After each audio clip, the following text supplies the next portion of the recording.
É muito simples, você não vai falhar, a menos que você compre as ações erradas ou se empolgue na hora errada. Eu gostaria de usar alguns minutos te dando um pouco de perspectiva sobre como você pode pensar sobre investimentos, ao invés de seguir a tendência de se concentrar no que está acontecendo hoje ou até mesmo nesse minuto. E para me ajudar a fazer isso, eu gostaria de contar um pouco de uma história pessoal. Bom, vamos começar. Eu tenho aqui um jornal, The New York Times, de 12 de março de 1942. Eu acho que eu estou um pouco atrasado na minha leitura, né? Mas se você voltar para aquela época, em que fazia apenas 3 meses desde que nós, americanos, nos envolvemos em uma guerra que estávamos perdendo naquele momento, as manchetes dos jornais estavam cheias de más notícias do Pacífico. E eu peguei apenas um par de manchetes dos dias anteriores a 11 de março, o qual eu explicarei por que foi um dia importante para mim. Estávamos em apuros e com grandes problemas no Pacífico. Alguns meses depois, as Filipinas caíram, mas estávamos recebendo más notícias. Aqui está a manchete de 9 de março.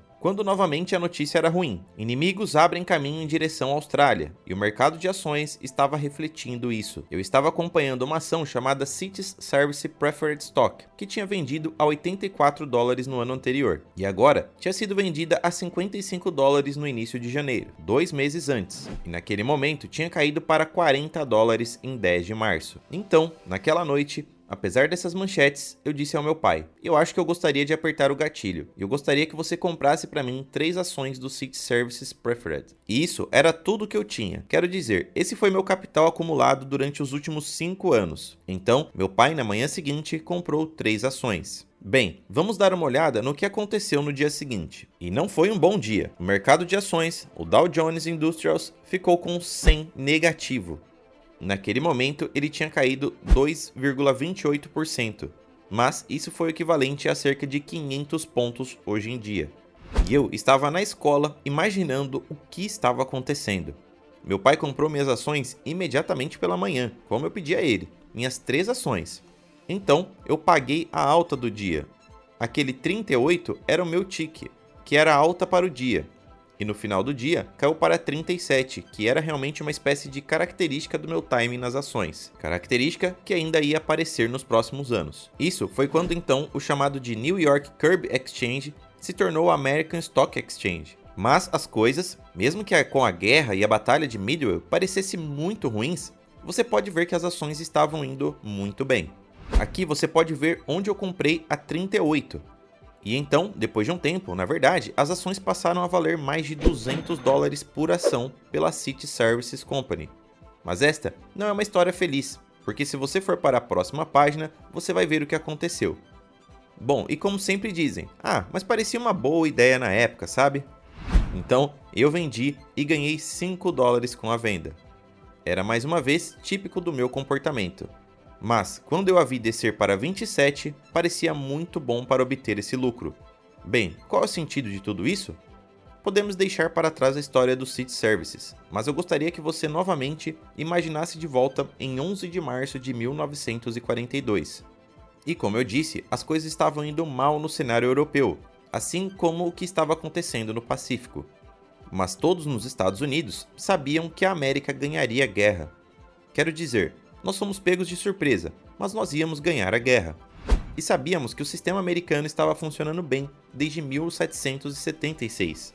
Então, eu gostaria que você imaginasse que naquela época você tivesse investido $10.000. E você coloca esse dinheiro em um fundo de índice. Nós não tínhamos fundo de índice naquela época, mas você na verdade comprou o S&P 500. Agora, eu gostaria que você pensasse um pouco por um minuto. Eu gostaria que você pensasse sobre quanto esses $10.000 valeriam hoje. Se você tivesse uma premissa básica, assim como na compra de uma fazenda, você comprá-la para manter durante toda a sua vida e depender dela, você olha para o resultado e benefícios da casa para decidir se você fez um bom investimento. E digamos que em vez disso, você decidiu colocar os $10.000 e ter um pedaço de negócio americano. E nunca olhar outra cotação de ações. Nunca dar ouvidos a outra pessoa para conselhos ou qualquer coisa desse tipo. Eu quero que você pense quanto dinheiro você poderia ter agora. E agora que você tem um número na sua cabeça, vamos para o próximo passo.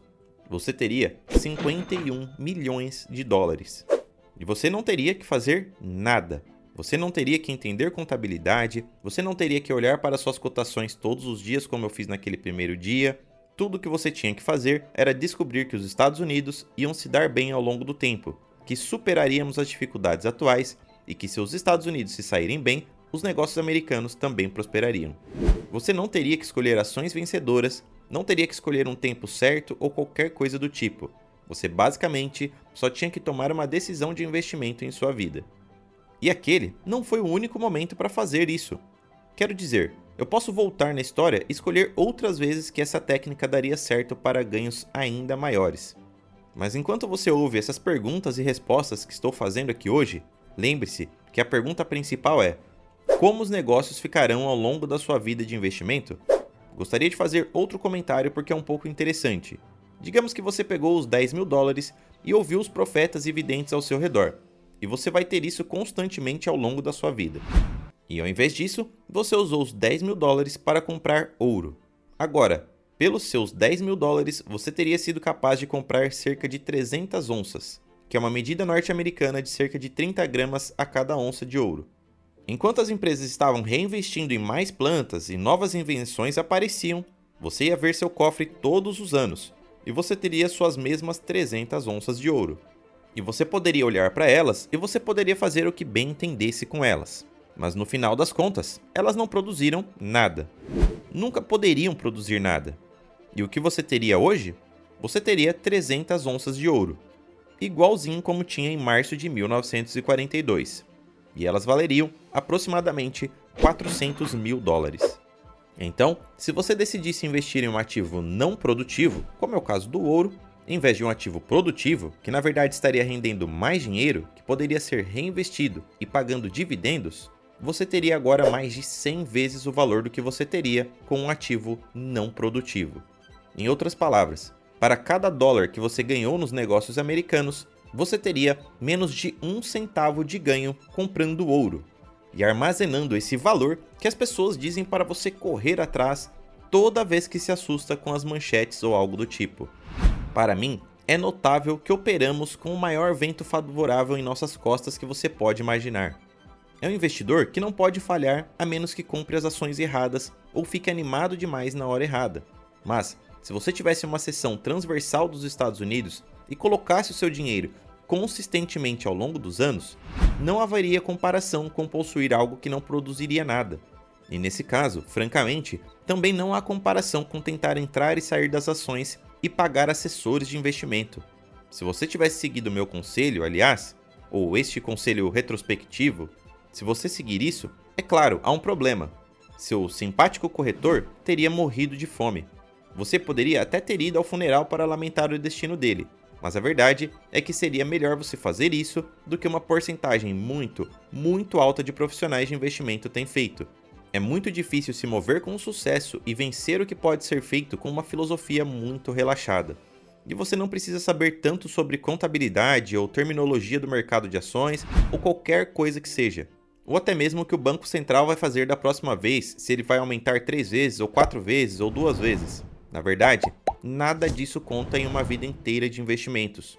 O que conta é ter uma filosofia que você mantém, que você entende porque você vive por meio dela, e então você esquece de fazer coisas que você não sabe como fazer.